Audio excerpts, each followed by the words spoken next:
கிறிஸ்துவுக்கு அன்பான சகோதர சகோதரிகளே, உயிர்த்தெழுந்து 40 நாட்கள் சீடர்களுக்கு தைரியம் தந்து விண்ணுக்கு எழுந்த, இன்றைக்கும் நமக்காக பரிந்து பேசிக் கொண்டிருக்கிற, திரும்பவும் நம்மை நியாயத்தீர்ப்பிலே அழைத்து செல்ல இருக்கிற, நம்மை அதற்காக ஆயத்தப்படுத்துகிற அருள்நாதர் இயேசு கிறிஸ்துவின் திருப்பெயரிலே உங்களை அன்போடு இந்த ஞாயிற்றுக்கிழமை வழிபாட்டிற்கு வாழ்த்தி வரவேற்கிறேன்.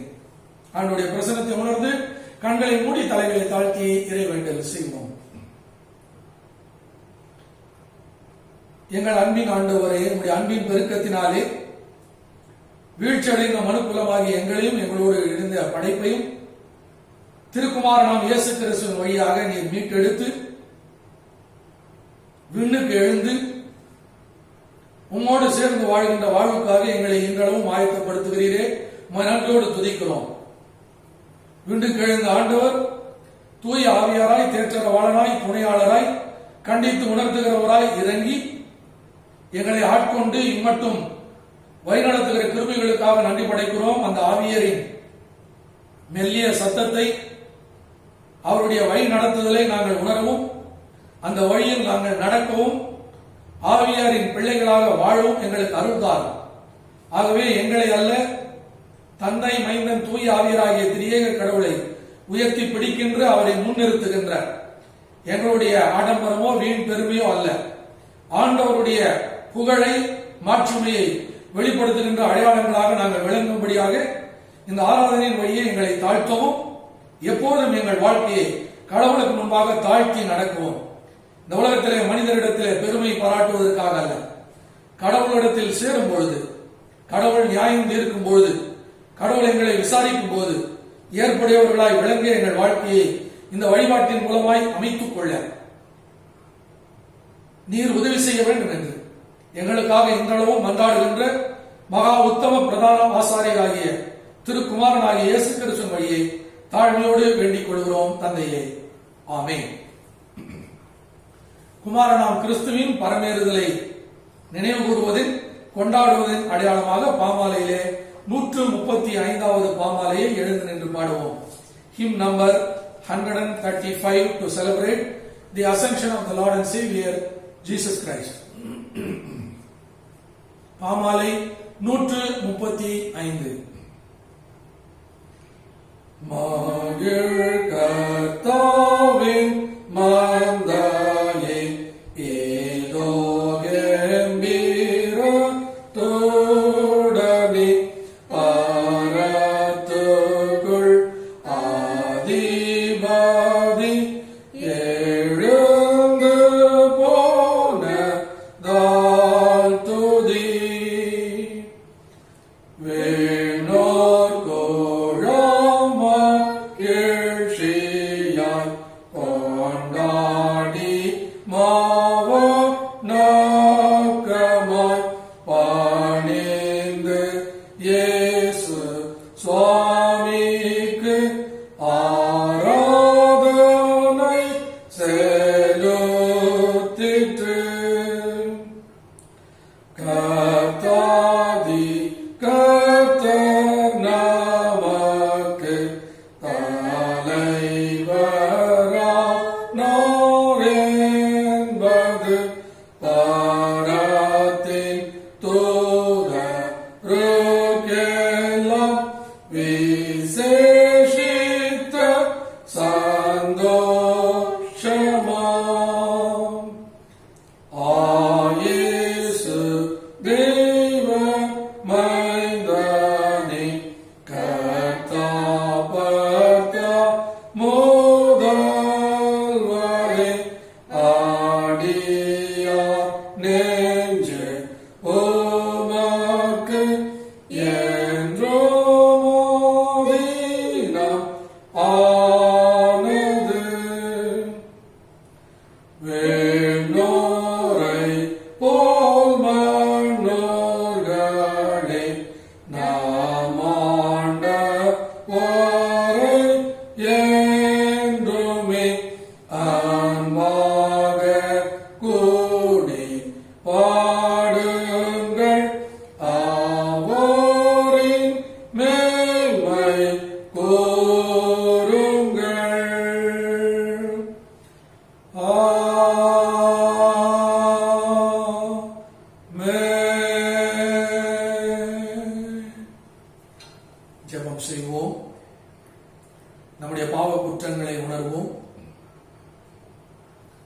ஆண்டவர் விண்ணுக்கு எழுந்ததை நாம் நினைவு கூறுகிறோம். இந்த மண்ணுக்கு அவர் இறங்கி நம்மை மீட்டு ரட்சித்த அந்த மீட்பின் மகத்துவத்தை உணராமல் குமாரனாகிய கடவுளுக்கு விரோதமாய் செய்திருக்கிற பாவங்களை உணர்வோம். குமாரனாம் கடவுளை, தந்தையாகிய கடவுளை இந்த உலகத்திலே அனுப்பின அந்த அன்பை உணராமல் சொல்லிலும் செயலிலும் சிந்தையிலும் செய்த பாவங்களை உணர்வோம். The promise of the Holy Spirit, தூய ஆவியார் நமக்கு வாக்கு பண்ணப்பட்டதை நினைவு கூறுகிறோம். அவர் நம் மீது இறங்கி செயல்படுகிறார். பல நேரங்களில் ஆவியானவரை அசட்டை செய்த, ஆவியாருடைய அந்த மெல்லிய சத்தத்தை கேளாத, அவருடைய வழியில் நடவாத, ஏதோ ஆவி நமக்கு சொந்தமானது என்று எண்ணி நம் வழியில் நடந்த பாவங்களை உணர்வோம். நம்முடைய சுய இன்பம், சுய லாபம், சுய பெருமை, சுய நலத்தை சார்ந்த வாழ்வின் செயல்பாடுகள், வார்த்தைகள், சிந்தனைகளை விட்டு விலகி, வீண் பெருமைகளை விட்டு விலகி, கலாத்தியர் 5ஆம் அதிகாரம் 25-26 வசனங்களில் பவுல் அப்போஸ்தலன் சொல்லுகிறது போல, ஆவியின் கனிகள் உங்களிடத்தில் நிறைந்திருந்தால் நீங்கள் தூய ஆவியரின் இயல்பின்படி வாழ்வீர்கள், தூய ஆவியின் நெறியில் நடப்பீர்கள், வீண் பெருமையை விட்டு விடுவீர்கள், எரிச்சல் கொள்ளாமல் இருப்பீர்கள், பொறாமைப்படாமல் இருப்பீர்கள். அப்படிப்பட்ட ஒரு வாழ்வு வாழ நம்மை ஒப்புக் கொடுப்போம். ஆவியானவரே எங்களுக்கு உதவும், ஆண்டவரே எங்களுக்கு உதவும், ஆண்டவரின் தந்தையே எங்களுக்கு உதவும் என்று மன்றாடுவோம். பாவ அறிக்கைக்கு துணையாக 296வது பாமாலையை பாடுவோம். பாமாலையிலே 296 பாவ அறிக்கை செய்யும் வண்ணமாக நாம் பாடலாக அதை பாடுவோம். நம்மை பரிசுத்தமாகுதலுக்கு நேராக அது வழி நடத்தும். Hymn number 296, to confess our sins and becoming holy. அற்ப வாழ்வை வாஞ்சியாமல் இன்பம் செல்வம் பின்பற்றாமல் தெய்வ நேசத்தை ஓயாமல் நாடுவாய் நாடுவாய். வேறும் வாதை பேர் பிரஸ்தாபம் லோக மகிமை பிரதாபம் ஆத்ம வாழ்வின் நித்ய லாபம் நாடுவாய் நாடுவாய் நாடுவாய். தெய்வாசீர்வாதம் கர்த்தரியும் சப்பிரசாதம் பாவம் தீர தீரு பாதம் நாடுவாய் நாடுவாய். மீட்பர் போல் சொத்தாங்கமாக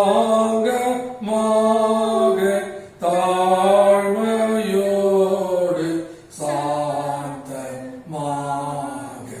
தொண்டு செய்ய ஆவலாக நாடுவாய் நாடுவாய். பிற இயேசு வண்டை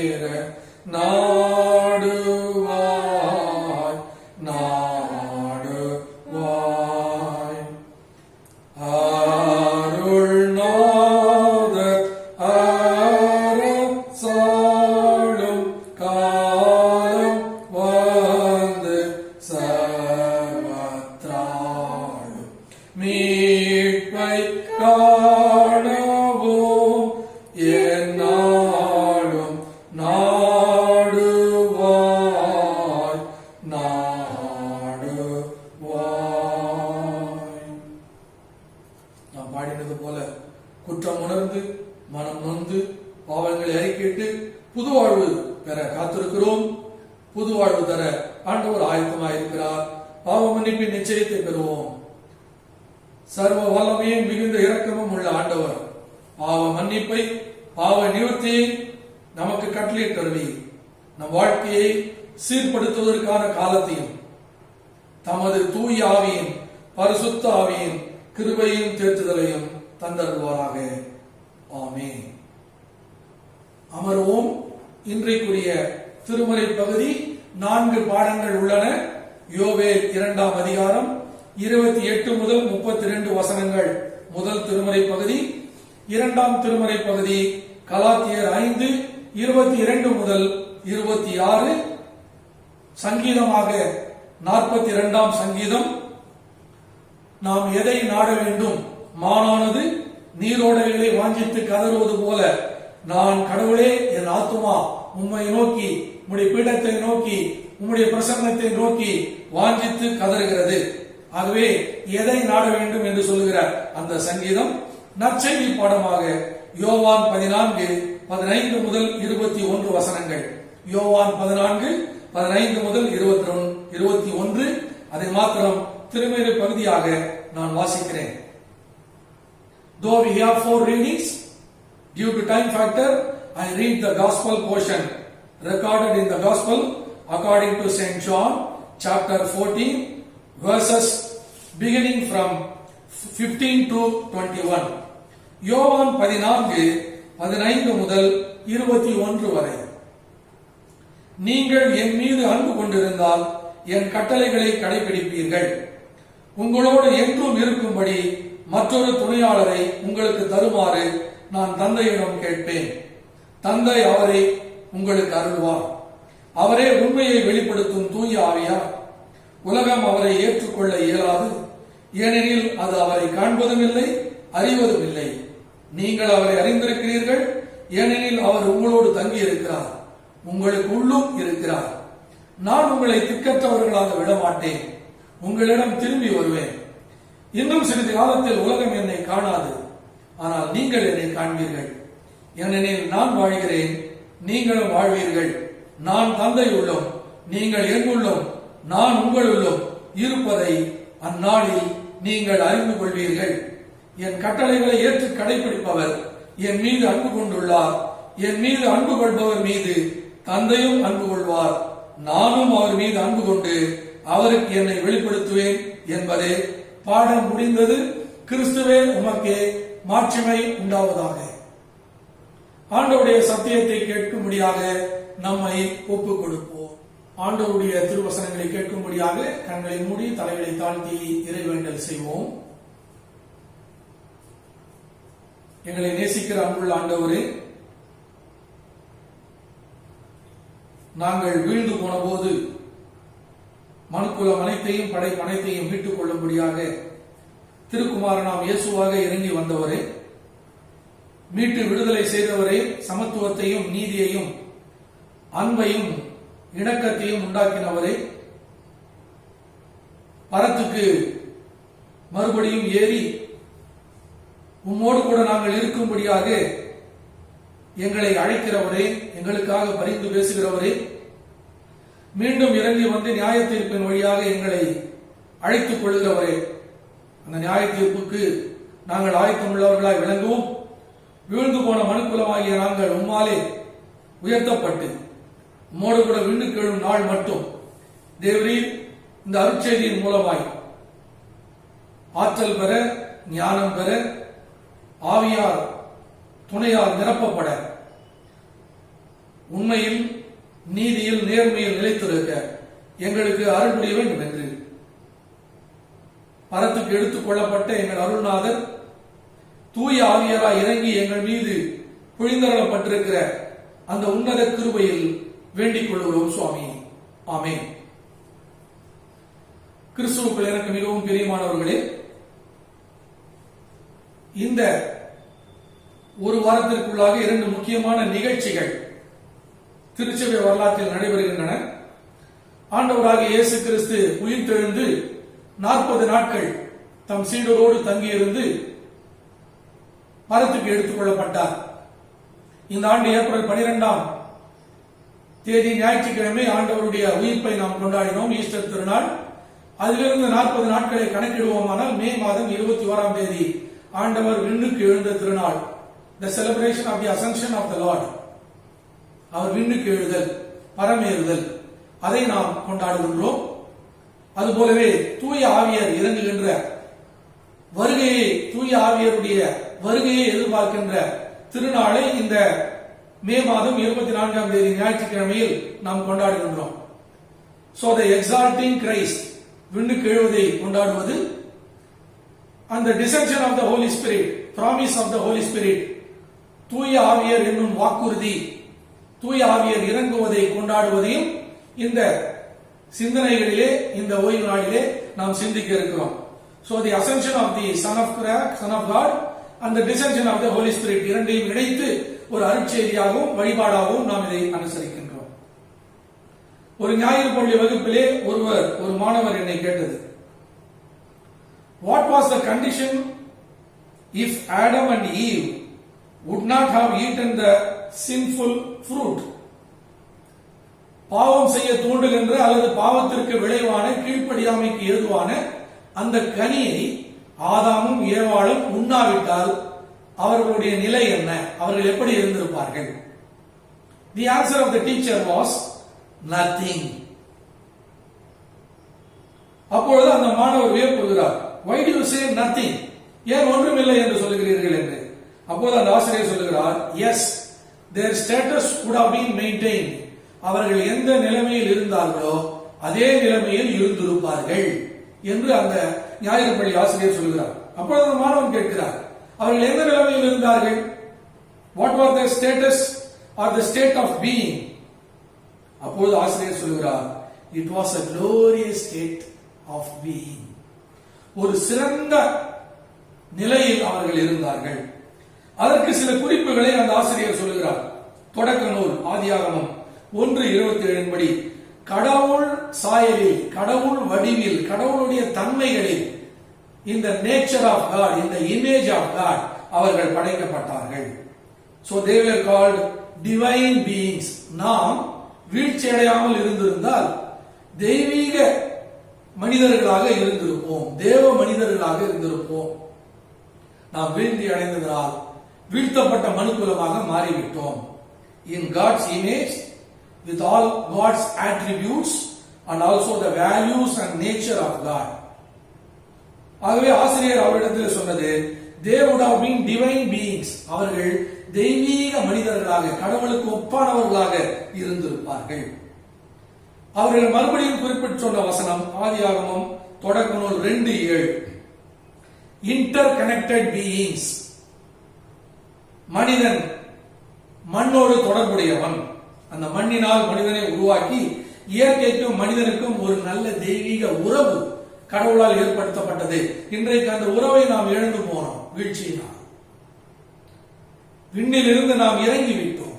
விண்ணக வாழ்விலிருந்து நாம் இறங்கிவிட்டதனாலே விண்ணிலிருந்து கடவுளே திருக்குமாரனாக இறங்கி நம்மை மீட்டுக் கொண்டிருக்கிறார். அவர் திரும்பவும் விண்ணுக்கு ஏன் எழுகிறார் என்றால், நாமும் அந்த விண்ணக சாயலை அடைய வேண்டும் என்பதற்காக. திரும்பவும் நம்மை நம்முடைய ஒரிஜினல் பிளேஸ், நம்முடைய இடத்திற்கு அவர் கொண்டு செல்கிறார். அப்படிப்பட்ட மனிதர்களாகிய நாம் விழுந்து விடாமல் இருந்திருந்தால் டிவைன் பீயிங்ஸ், கடவுளுடைய சாயலை கொண்டவர்களாக இருந்திருப்போம். Inter connected beings, man with the soil. ஆண் அல்லது மனிதன் என்பவன் அதாமா, மண்ணுக்குரியவன், மண்ணோடு அவனுக்கு உறவு இருந்திருக்கும். இன்றைக்கு மண்ணுக்கும் நமக்கும் உறவு தள்ளி போய் கொண்டே இருக்கிறது. இயற்கைக்கும் நமக்கும் உறவு விரிசல் ஏற்பட்டுக் கொண்டே இருக்கிறது. இயற்கையை சூறையாடிதான் நாம் வாழ்ந்து கொண்டிருக்கிறோம். அதுபோல உமன் வித் மேன், மனிதனுடைய எலும்பிலிருந்து ஆதியாகமம் தொடக்க நூல் 2:21-22, interconnected beings, man and woman. மனிதனும் ஆணும் பெண்ணும் இன்றைக்கு இன்டர் கனெக்டட் பீயிங்ஸா இல்ல. வெறும் உடல் சார்ந்த உறவுகளுக்கு மாத்திரம் அல்ல, உள்ளம் சார்ந்த உறவுகளுக்கு, ஒருவர் ஒருவர் சார்ந்து வாழ்வதற்கு, மதிக்கிறதற்கு, நேசிக்கிறதற்கு, விட்டுக் கொடுக்கிறதற்கு. குடும்பம் என்கிற அமைப்பும் சமுதாயம் என்கிற அமைப்பும் அதுதான். ஆனால் இன்றைக்கு நாம் சாதிய அடிப்படையில் மாத்திரமல்ல, ஆணாதிக்க அடிப்படையிலும் ஆணை உயர்ந்தவனாக பெண்ணை தாழ்ந்தவளாக இரண்டாம் நிலையாக பார்க்கிற கண்ணோட்டங்கள் இருக்கிறது. Because we have lost that interconnected being.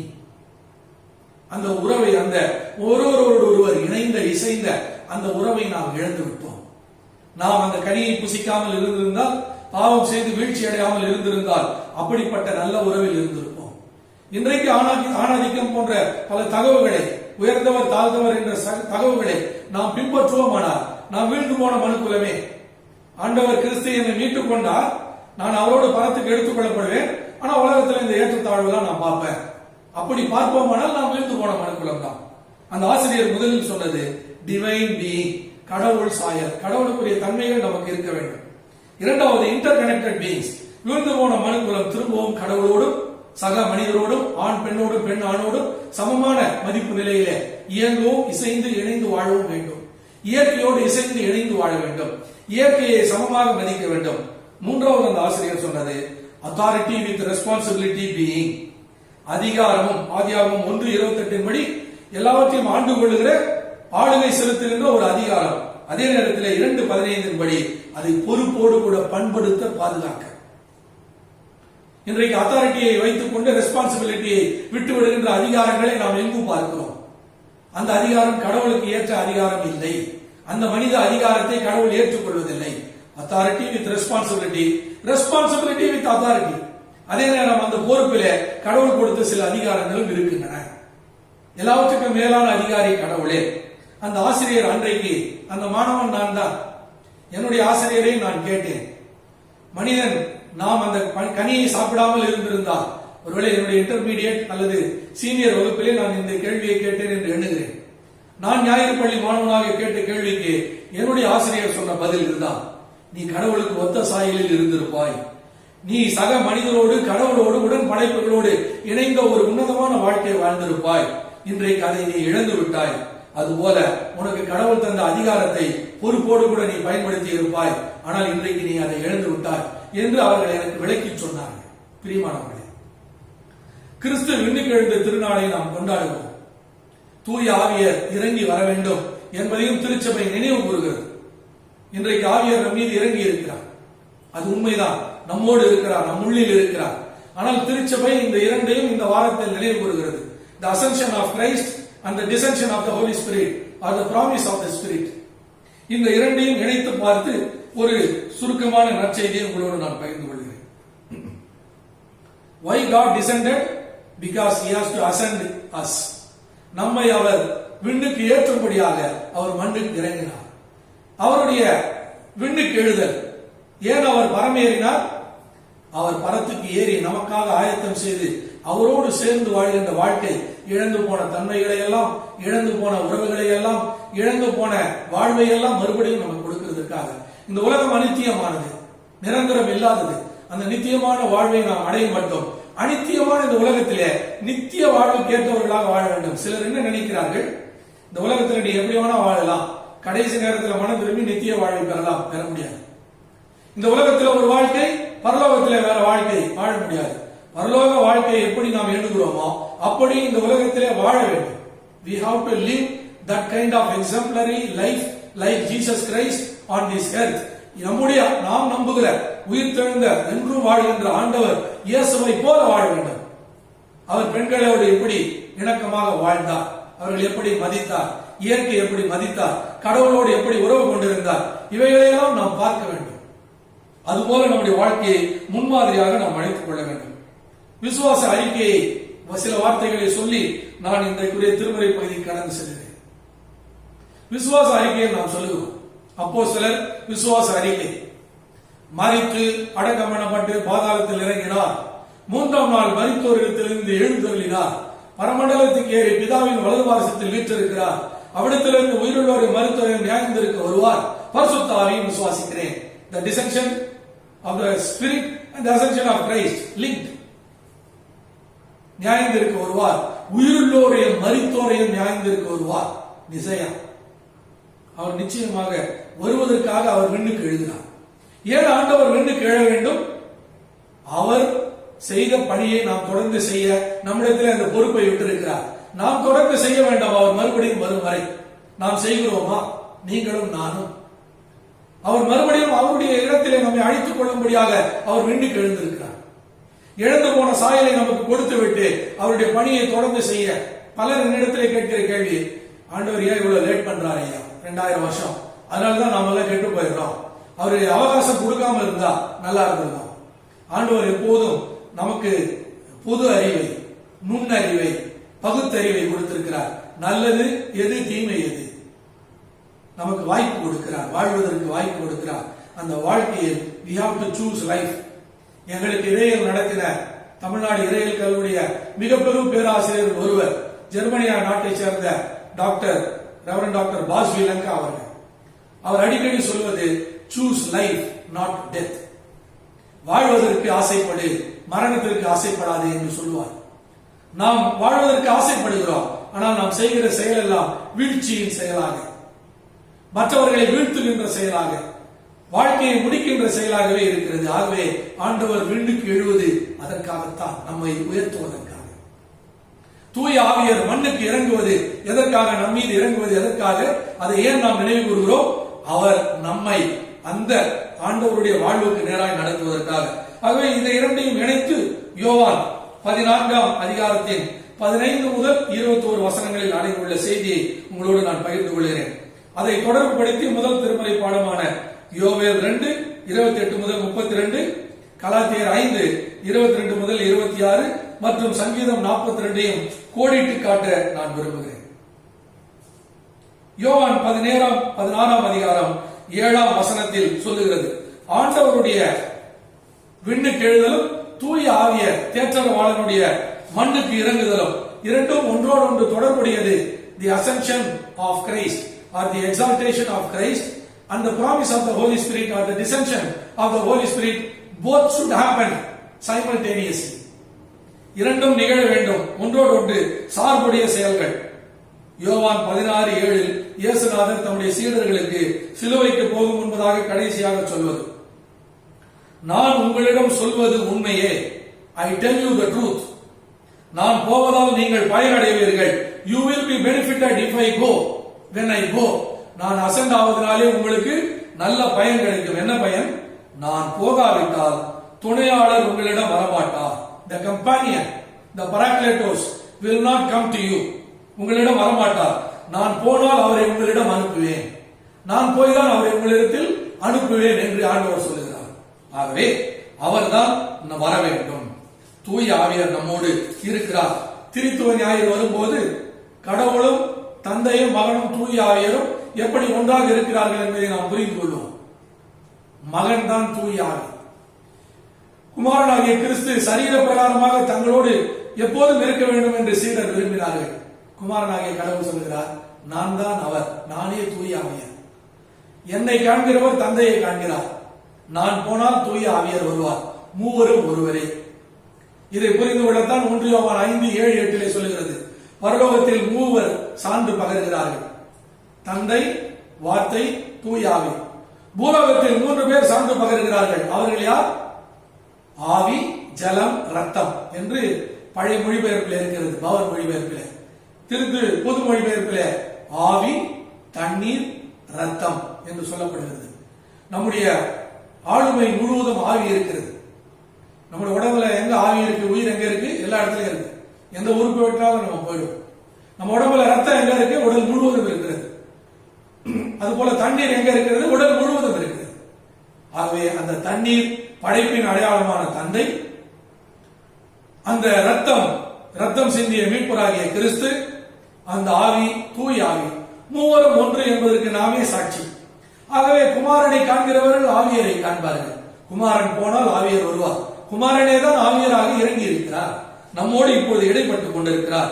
ஆகவே இதை நாம் புரிந்து கொள்ள வேண்டும். இதை நாம் ஆழமாக புரிந்து கொள்ள சில சத்தியங்களை உங்களோடு சொல்லி நான் முடிக்கிறேன்.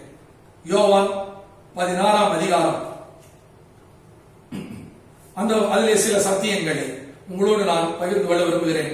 ஜான் சாப்டர் 14, அதுதான் இன்றைக்கு நமக்கு வாசிக்க கேட்ட பகுதி. அதோடு ஒட்டிய சில வசனங்கள். குமாரன் எதை செய்தாரோ அதேதான் ஆவியானவரும் செய்கிறார் என்பதை நான் சொல்லவில்லை, குமாரனாகிய கிறிஸ்துவே சொல்லுகிறார். யோவான் 14:16, உங்களோடு என்றும் இருக்கும்படி மற்றொரு துணையாளரை உங்களுக்கு தருமாறு நான் தந்தையிடம் கேட்பேன், தந்தை அவரை உங்களுக்கு அருள்வார்.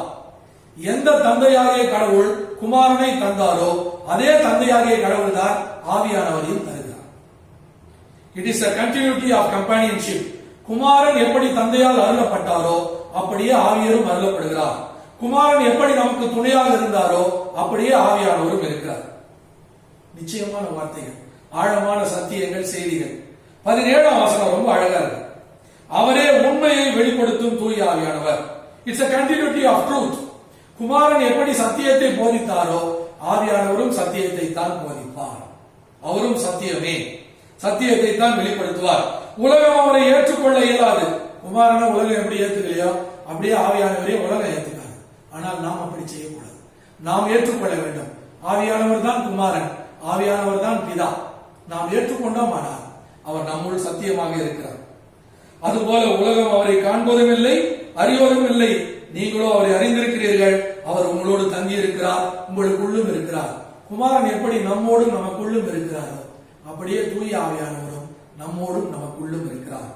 It is a continuity of the word of God, continuity of Father God, continuity of companionship, continuity of truth.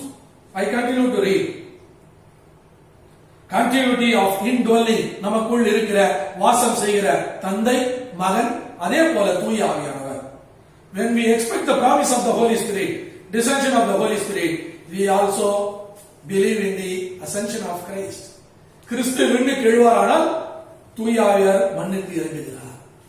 தூய ஆவியார் மண்ணுக்கு இறங்க வேண்டுமானால் கிறிஸ்து விண்ணுக்கு எழ வேண்டும். இரண்டும் ஒன்றோடு ஒன்று தொடர்புடையது. ஏனென்றால் கிறிஸ்து தான் தூய ஆவியானவர், தந்தை தான் தூய ஆவியானவர், தூய ஆவியானவர் தான் மகனும் தந்தையும், மூவரும் ஒருவரே. நமக்குள் இந்த மூன்றும் எப்படி ஒன்றாய் இருக்கிறதோ அப்படியே அவர்களும் ஒன்றாய் இருக்கிறார்கள். தென்னிந்திய திருச்சபையின் பிள்ளைகளாகிய நாம் என்ன சொல்கிறோம், என்ன நம்புகிறோம்? அவர்கள் எல்லாரும் ஒன்றாய் இருப்பார்களாக. தந்தையே, நீரும் நானும், நீரும் தூய ஆவியும் எப்படி ஒன்றாய் இருக்கிறோமோ அப்படி அவர்கள் எல்லாரும் ஒன்றாய் இருப்பார்களாக. நாம் ஒன்றாய் இருக்க கடவுளால் அழைக்கப்பட்டிருக்கிறோம். So Holy Spirit is the continuity of the Son of God in companionship, துணையில் குமாரனுடைய தொடர்ச்சி, in continuity of truth, உண்மையில் குமாரனுடைய தொடர்ச்சி, in following the word, வார்த்தைக்கு கீழ்ப்படிவதில் குமாரனுடைய தொடர்ச்சி, in indwelling, நமக்குள் வாசம் பண்ணுவதில் குமாரனுடைய தொடர்ச்சி, and also teaching of the divine secrets. யோவான் 14:26 வசனம் சொல்லுகிறது, என் பெயரால் தந்தை அனுப்ப போகிற தூய ஆவியாராம் துணையாளர் உங்களுக்கு அனைத்தையும் கற்றுத் தருவார். What the Son of God taught us, the Holy Spirit will also teach us. என்ன கற்றுக் கொடுப்பார்? யோவான் 16:8 வசனத்திலே பாவத்தை குறித்தும் நீதியை குறித்தும் நியாய தீர்ப்பை குறித்தும் அவர் கண்டித்து உணர்த்துவார். பிரியமானவர்களே, இயேசு எதை கற்றுக் கொடுத்தாரோ அதை கற்றுக் கொடுக்கிறவரே தூய ஆவியானவர். இயேசு எப்படி வாழ்ந்தாரோ அதை நினைப்பூட்டுகிறவரே தூய ஆவியானவர். இயேசு எதை செய்தாரோ அப்படி நாம் செய்ய வேண்டும், வாழ வேண்டும் என்று நம்மை ஆற்றல் படுத்துகிறவரே தூய ஆவியானவர். அப்படியானால் இருவரும் ஒன்று. When we celebrate the exaltation of Christ, we also celebrate the descension of the Holy Spirit. இரண்டும் வெவ்வேறு அல்ல. அப்படி தவறாக போதிக்கிறவர்களை நீ நம்ப வேண்டாம். முதல் திருமுறை பாடமாக நான் வாசிக்க கேட்ட யோவேல் 2:28 முதல் 32 கர்த்தருடைய ஆவி இறங்குமானால் எல்லாரும் ஒன்றுதான், மாம்சமான யாவருக்கும் ஆவி அருளப்படுகிறது. So we should cross gender, குமாரன் மீது குமாரத்தின் மீது ஜெண்டர் டிஃபரன்ஸ் எல்லாம் நம்ம ஒழிக்கணும். அதுபோல வாலிபர் மீது வயோதிபர் மீது அந்த வயது வேறுபாடுகளை நாம் ஒழிக்க வேண்டும். And also crossing economic and social inequality. பணியாளர் வேலைக்காரர் வேலைக்காரி மீது கூட ஆவியானவர் இறங்குவார். அதனால அதிகாரம் என்பது பொறுப்பு, பொறுப்பு என்பதுதான் அதிகாரம்.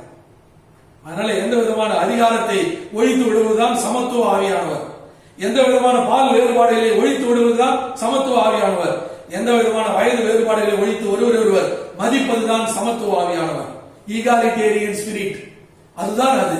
அதை நாம் பின்பற்றுவோம். ஆனால் யோவேல் சொல்லுகிறபடி நாம் நிச்சயமாக ஆவியரால் நிரப்பப்பட்டவராக இருப்போம். அதுபோல கலாத்தியர் 5:22 முதல் 26 ஆவியின் அந்த கனி, அந்த 9 கனிகள் யாருக்கு இருக்கிறதோ அவங்க எப்படிப்பட்டவங்களா இருப்பாங்க அந்த வசனத்தை சொல்லி முடிச்சிடலாம். ஆவியானவர் நம் மீது இருக்கிறார் என்றால் ஆவியின் கனியில் நாம் வளர வேண்டும். சண்டே ஸ்கூல்ல ஆவியின் கனி சொல்லிக் கொடுப்போம். இன்னைக்கு நாம எல்லாம் பெரியவங்க, அந்த ஆவியின் கனி இருந்தால் நம்ம எப்படி செய்யணும்? கலாத்தியர் 5:25-26 வாசித்து முடிக்கிறேன். தூய ஆவியின் துணையால் நாம் வாழ்கிறோம். எனவே அந்த ஆவி காட்டும் நெறியில் தான் நாம் நடக்க வேண்டும். எந்த ஆவி நம்மளை நடத்துது? தூய ஆவி நடத்துதா? ஆவியானவருடைய நெறியில் தான் நாம் நடத்தப்பட வேண்டும். வீண் பெருமையை தேடாமல், ஒருவர் மீது ஒருவர் எரிச்சல் ஊட்டாமல், பொறாமைப்படாமல் இருங்கள். ஆவியரால் நடத்தப்படுகின்ற பிள்ளைகளாக நாம் இருந்தால் வீண் பெருமை நமக்கு கூடாது. இன்னைக்கு கோவிட்-19 டைம்ல கூட நிறைய பேர் வீண் பெருமை, அரசியல்வாதிகளை போல நிறைய பேர் வீண் பெருமைக்காக பல காரியங்களை செய்கிறார்கள். வீண் பெருமையை தவிர்த்து விட வேண்டும். ஆவியர் துணையால் நடத்தப்பட்டு கிறிஸ்துவை உயர்த்த வேண்டும். நாம் விண்ணுக்கு எழும் நாள் மட்டும், அந்த விண் தகுதியை பெறும் நாள் மட்டும் ஆவியானவர் அந்த வல்லமையில், ஆற்றலில், ஞானத்தில், கிருபையில், தேவ வார்த்தைகளில், கண்டிப்பில் நம்மை நடத்தி நம்மை ஆசீர்வதித்து வழிநடத்துவாராக. அவருக்கே எல்லா மேன்மையும் மகிமையும் சதா காலங்களிலும் உண்டாவதாக. ஆமென். ஆவியாரின் துணையோடு ஆண்டுடைய சத்திய வசனங்களை கேட்டிருக்கிற நாம் அனைவரும் நம்முடைய விசுவாசத்தை அறிக்கை செய்யும் வண்ணமாக எழுந்து நின்று அப்போஸ்தலர் விசுவாச பிரமாணத்தை அறிக்கை செய்வோம். சேர்ந்து சொல்லுவோம். வானத்தையும் பூமியையும் படைத்து சர்வ வல்லமையுள்ள தந்தையாகிய கடவுளை விசுவாசிக்கிறேன். அவருடைய ஒரே மகனாகிய நம்முடைய நாதர் இயேசு கிறிஸ்துவையும் விசுவாசிக்கிறேன். அவர் தூய ஆவியினாலே கன்னி மரியாதைக்கு ஒப்புவித்து பிறந்தார். பொந்தி பிலாத்துவின் காலத்தில் பாடுபட்டு சிலுவையில் அறைந்து மரித்து அடக்கம் பண்ணப்பட்டு பாதாளத்தில் இறங்கினார். 3ஆம் நாள் மரித்தோரத்திலிருந்து எழுந்தருளினார். பரமண்டலத்துக்கு ஏறி சர்வ வல்லமையுள்ள தந்தையாகிய கடவுளுடைய வலது வாசத்தில் வீற்றிருக்கிறார். அவ்விடத்திலிருந்து உயிருள்ளோரை மருத்துவரையும் நியாயத்திற்கு வருவார். தூய ஆவியும் விசுவாசிக்கிறேன். பொதுவாயிருக்கிற தூய சபையும் தூயவர்களுடைய ஐக்கியமும் பாவ மன்னிப்பும் உடல் உயிர்த்தெழுதலும் நிலை வாழ்வும் உண்டென்று விசுவாசிக்கிறேன். ஆமென். இந்த விசுவாசத்தில் கேட்ட சத்தியங்களின் அடிப்படையில் நிலைத்திருக்க ஆண்டவர் அருள் புரிவாராக. ஆமென். தயவுசெய்து அமருங்கள். திருச்சபைக்கான சில அறிவிப்புகள். வழிபாட்டு தலங்களை திறக்கிறதற்கு இன்னும் அரசு அனுமதி வழங்கவில்லை. நாம் தொடர்ந்து ஜெபிப்போம். வழிபாட்டு தலங்கள் திறக்கப்படும் போது அதிலே நாம் இந்த சமூக இடைவெளி, முகக்கவசம், தொற்று இல்லாமல் இருப்பது எப்படி என்பதையெல்லாம் சிந்தித்து செயல்பட அழைக்கப்படுகிறோம். அடக்க ஆராதனைக்கு வருகிறவர்கள் 20 நபர்களுக்கு மிகாமல் இருக்க வேண்டும். தயவுசெய்து நீங்கள் ஒத்துழைப்பு கொடுங்கள். நீங்கள் பொது இடங்களுக்கு, வீதிகளுக்கு, வெளியிடங்களுக்கு செல்லும் போது இருசக்கர வாகனத்தில் இணைந்து செல்லாதீர்கள். இப்படி பல அறிவுரைகளை எல்லாம் அரசு கொடுத்திருக்கிறது. அதை பின்பற்றுங்கள். பிரியமானவர்களே, நம்முடைய பேராயர் வழியாக சொல்லப்பட்ட நல்ல ஆலோசனைகளை பின்பற்றுவோம். பேராயத்தில் உள்ள அனைத்து திருச்சபைகளிலும் உதாரணத்துவமாக மக்கள் கொடுத்து உதவுகிறார்கள். நகரத்தில் இருக்கிற திருச்சபைகள் கிராம திருச்சபைகளுக்கு உதவி செய்கின்றன. அதற்காக நாம் ஆண்டவருக்கு நன்றி செலுத்துவோம். இன்னும் உதவி பெறாதவர்கள் உதவி பெற வேண்டும். நம்முடைய திருச்சபை நண்பர்களுக்கு நாம் உதவி செய்து வருகிறோம். ராயபுரம், தண்டையார்பேட்டை 2 திருச்சபைகளும் எளியவர்களுக்கு உதவி செய்து வருகிறீர்கள். ஆண்டவருடைய திருப்பெயர் மாட்சிமை அடைவதாக தொடர்ந்து ஜெபிப்போம். எளியவர்களுக்கு உதவி செய்வோம். மருத்துவர்கள், தாதியர்கள், துப்புரவு தொழிலாளர்கள், காவல்துறை அன்பர்கள், அரசு பொறுப்பாளர்கள், சுகாதார துறையை சார்ந்தவர்கள் ஒவ்வொருவருக்காக நாம் தொடர்ந்து ஜெபிப்போம். ஓயாமல் உழைக்கிறார்கள். அவர்களுக்கு தூய ஆவியின் ஆற்றலை வேண்டி மன்றாடுவோம். இந்த உலகம் நல்ல சமாதானத்தில், கடந்த வாரத்தில் நாம் கேட்டது போல நிலையான கிறிஸ்துவின் சமாதானத்திலும் ஒப்புரவிலும் விட்டுக் கொடுத்ததிலும் இனி இந்த நோயை, இப்படிப்பட்ட தீமைகளை பரப்பாத மனுக்குலம் விளங்க, படைப்பு காக்கப்பட ஆண்டவர் அருள் புரிய மன்றாடுவோம். இந்த வாரத்தில் பிறந்த நாள் காண்கின்ற நம்முடைய திருச்சபையின் பிள்ளைகள், ராயபுரம் உலக மீட்பர் ஆலயத்தில் பிறந்த நாள் காண்கின்றவர்கள் Mrs V Jacinth Bathsheba, Mr Frederick Richard Sylvester, Mr Devanesan Selvakumar, Mr Martin Vijay ராகுல், Mr George Parthibarajan, Mr D Israel, Mrs Joyce Matilda, Mrs Yamuna, Mrs Thangamani, Mr Joshua Kirubakaran, Mrs Vanitha Beulah, Mr Joshua Muthukumar, doctor Naveen Kumar, Mrs Jhansi Rani, Mrs Maria Selvam, Mrs Nancy Vakkiyalatha, master Joachim, master Elvin Deva Magiman, miss Priya Esther Rani, master Lionel Andrew Davidson, Mr M Robert. இந்த வாரம் திருநாள் காண்கின்ற திருச்சபையின் தம்பதியர்கள் குடும்பங்கள் Mr Abel Solomon and Mrs Jasmine Vinolia, Mr Balasubramanian and Mrs Sulochana, Mr Salton Vasanth and Mrs Jebaselvi, Mr Ezhil Chezhiyan and Mrs Ann Priscilla, Mr. Jabaraj Kannan and Mrs. Victoria, Mr. John David Suresh Kumar and Mrs. Florence, Dr. John Miller and Mrs. Vidya Harini, Mr. Jyoti Chandrasekhar and Mrs. Lydia Giovanni, Mr. V. Manikaraj and Mrs. Glory, Mr. Martin Manigandan and Mrs. Jansi Rani, Mr. Rajasekaran Prabhakar and Mrs. Nirmala, Mr. D. Santosham and Mrs. Vyula Chitra, Mr. Selva Kumar and Mrs. Clara, Mr. Suresh Satya and Mrs. Shanti Shamala, Mr. Samuel Prasanna Kumar and Mrs. Dorothy. Tondiarpet மீட்பர் ஆலய குடும்பத்திலே இந்த வாரத்திலே பிறந்த நாள் காண்கிறவர்கள் Mr S Rajkumar and Mr Vincent Joshua. திருமண நாள் காண்கின்ற தம்பதியர்கள் Mr Charles Devakumar and Mrs Stella Selvarani. பிறந்த நாள் திருமண நாள் காண்கின்ற பிள்ளைகளுக்காக கொண்டாடுவோம். எங்கள் அருமை ஆண்டவரே, நன்றியோடு துதிக்கிறோம். புதிய ஆண்டுக்குள் கடந்து வருகின்ற இந்த வாரத்தில் பிறந்த நாள் காண்கின்ற நாங்கள் பெயர்கள் வாசித்த எங்கள் 2 திருச்சபைகளின் குடும்பங்களைச் சேர்ந்தவர்கள் ஒவ்வொருவரையும் நிறைவாக ஆசீர்வதித்து நிலையான சமாதானத்தையும் நிச்சயமான மகிழ்ச்சியும் நீண்ட ஆயுளையும் தந்து தூய ஆவியர் அவர்களோடு இருப்பதால் அவர்களுக்குள் இருப்பதால் வருகின்ற ஆற்றலையும் நிறைவான ஆவியின் கனிகளையும் பெற்று வாழ அருள் புரிய வேண்டும் என்று எங்கள் ஆண்டவரும் மீட்பருமாகிய இயேசு கிறிஸ்து வழியாகவே வேண்டிக் கொள்கிறோம். ஆமென். திருமண நாளுக்குள் கடந்து வருகிற தம்பதியர்களை உம்முடைய கரங்களில் ஒப்புக் கொடுக்கிறோம் சுவாமி. அவர்களுக்கு இல்லற வாழ்க்கையின் சகல கிருபைகளை, அநேக திருமண ஆண்டுகளை, அவருடைய பிள்ளைகளின் நல்வாழ்வை, சீயோனின் சமாதானத்தை, எருசலேமின் வாழ்வை நிறைவாக தந்து ஆசீர்வதிக்கிறோம். அவருடைய வாழ்வு குடும்பத்துக்கும் பிள்ளைகளுக்கும் சபைக்கும் சமுதாயத்திற்கும் ஆசீர்வாதமாய் அமைய அருள் புரிய வேண்டும் என்று எங்கள் ஆண்டவரும் மீட்பருமாகிய இயேசு கிறிஸ்துவின் வல்லமையின் நிமித்தமாய் வேண்டிக் கொள்கிறோம். ஆமென். அன்புள்ள ஆண்டவரே, பொதுவான விண்ணப்பங்களை உங்களுடைய சமூகத்தில் வைக்கிறோம். உலகம் அமைதி பெற, கொரோனா நோய் தொற்றானது நீங்கி மனுக்குல மீட்பு பெற தூய ஆவியர் துணை செய்ய நாங்கள் ஜெபிக்கிறோம். இதற்காக உழைக்கின்ற ஒவ்வொருவருக்காக, இந்த பாதிப்பில் சிக்குண்டிருக்கிறவர்களுக்காக, அவர்களுடைய விடுதலைக்காக, அவருடைய உடல் உள்ள நன்மைக்காக நாங்கள் மன்றாடுகிறோம். தன்னார்வமாய் கொடுத்து உதவுகிற ஒவ்வொருவருக்காக உமக்கு ஸ்தோத்திரம். நாங்கள் வீண் பெருமைக்காக இதை செய்யாமல் உம்முடைய திருப்பெயரின் மாட்சிமைக்கென்று செய்யவும், மனிதநேயம் வளரவும், சகோதரத்துவம் ஏற்படவும், மனிதர்கள் சக மனிதர்களை சகோதர சகோதரிகளாக மதித்து வாழவும், படைப்பை காப்பாற்றவும் எங்களுக்கு அருள் தாரும். தூய ஆவியர் இறங்கின அந்த நாள் மட்டும் திருச்சபையானது காத்திருக்கிற வேளையில் நாங்களும் இந்த நாட்களில் அந்த காத்திருப்பை நினைவு கூறுகிறோம். ஆவியானவருடைய அந்த வாக்குறுதியை நாங்கள் நினைவு கூர்ந்து ஆவியின் அச்சாடங்களை சுமந்து வாழ்கிறவர்களாய் விளங்க அருள் தாரும். திருக்குமாரனாம் கிறிஸ்து பரத்துக்கு எடுத்துக் கொள்ளப்பட்டதை திருச்சபை கொண்டாடும் பொழுது தேவரே நீர்தாமே மாட்சிமை அடையவும். நீர் விண்ணுக்கு எழுந்தது எங்களை விண்ணுக்கு அழைத்துக் கொள்வதற்காக. ஆகவே மண்ணின் வாழ்வை வாஞ்சியாமல் விண்ணின் வாழ்வை வாஞ்சிக்கிறவர்களாய் நாங்கள் வாழ்வோம். எங்களுக்கு அருள் தர வேண்டும் என்றும் எங்கள் ஆண்டவரும் விண்ணுக்கு எழுந்து எங்களுக்காக பரிந்து பேசுகிறவருமாகிய இயேசு கிறிஸ்துவின் புண்ணிய நிமித்தம் வேண்டிக் கொள்கிறோம் சுவாமி. ஆமென்.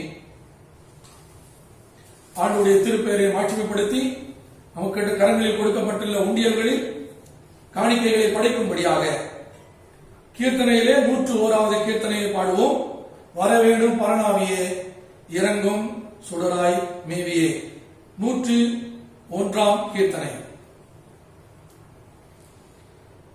வரவேணும் பரணாவியே, இலங்கும் சுடராய் மேவியே. வரவேணும் பரணாவியே, இலங்கும் சுடராய் மேவியே. மருளாம் கோபம் மருளிய எனக்கு வானாக்கினியா ஞானதிற்றை தர வரவேணும் பரணாவியே, இலங்கும் சுடராய் மேவியே. பலமான எப்பாவமும் பாழாக்கும் நோய்களும் வலிய கொடும் ரோகமும் மாம்ச சிந்தை ஓடுமே. பலிபீடத்தில் என்னை பலியா காட்டுக்கு இறங்கிய வண்ணம் வரவேணும்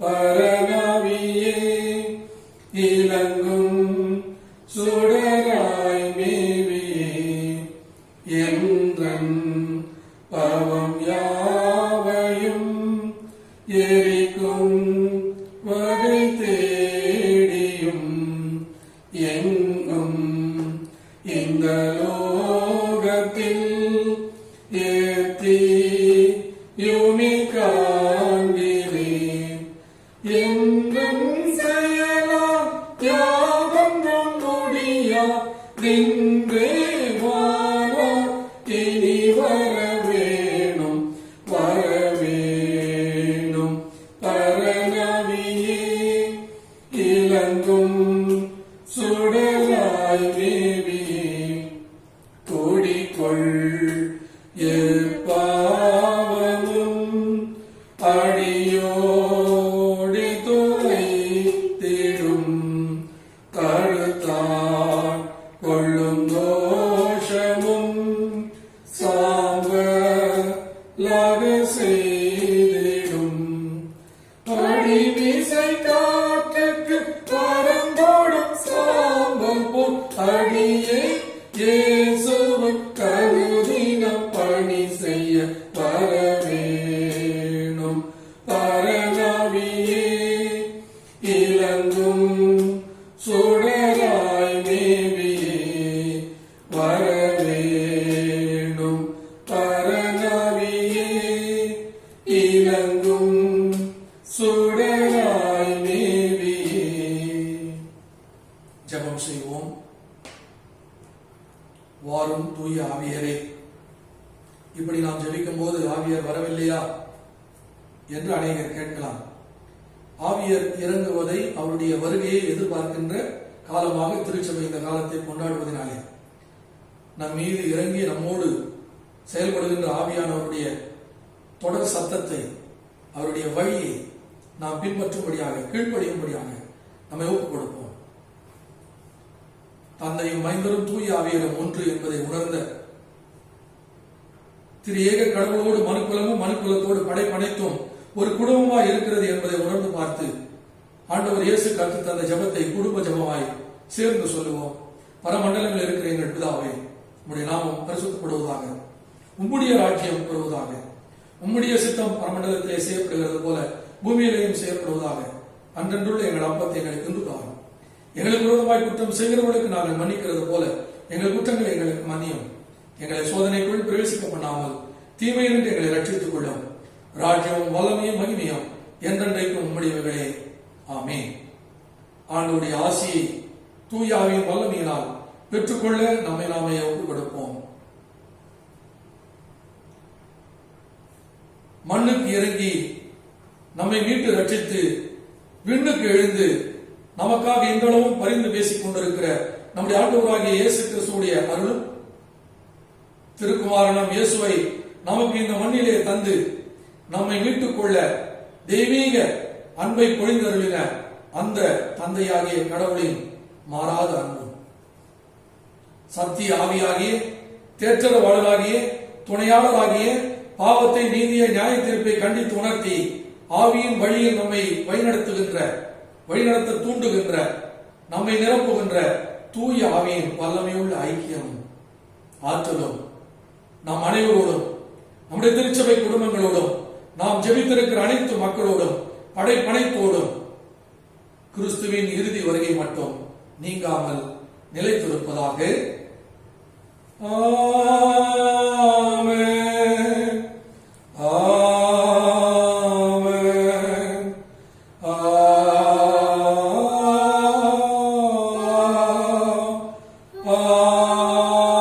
ஆமென். முழு ஆத்மத்தோடு சேர்ந்து சொல்லுவோம். என் ஆத்மாவே கர்த்தரை ஸ்தோத்திரி, என் முழு உள்ளமே அவருடைய பரிசுத்த நாமத்தை ஸ்தோத்திரி. என் ஆத்மாவே கர்த்தரை ஸ்தோத்திரி, அவர் செய்த சகல உபகாரங்களையும் மறவாதே. ஆமென். கர்த்தர் உங்களோடு இருப்பாராக, அவர் உமது ஆவியோடும் இருப்பாராக. சமாதானத்தோடு ஆவியின் வல்லமையோடு போய் வாருங்கள். கர்த்தருடைய நாமத்தினாலே. ஆமென்.